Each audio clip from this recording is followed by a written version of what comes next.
Hi guys, তোমাদের আজকে আমি রান্নার মেনুটা দেখাচ্ছি। খাসির মাংস হচ্ছে, এখনো হলুদ দেওয়া হয়নি। জামাইকে খেতে বলেছি।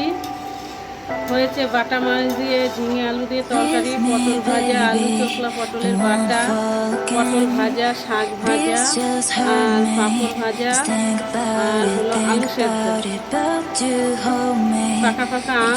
জামাই নিয়ে আসবে রসগোল্লা। জামাই আবার গোটা রসুন খেতে খুবই ভালোবাসে।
গাইস কেমন করে ঘুমিয়ে রয়েছে,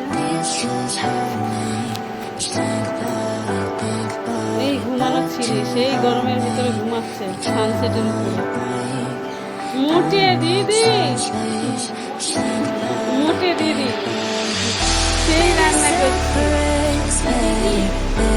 আর সুখী দিদি তো এই যে সানসেটের উপরে ঘুমাই রয়েছে। গুড়াগুলি ফেটে গেছে, তাই ঝিঙা করে দিলাম।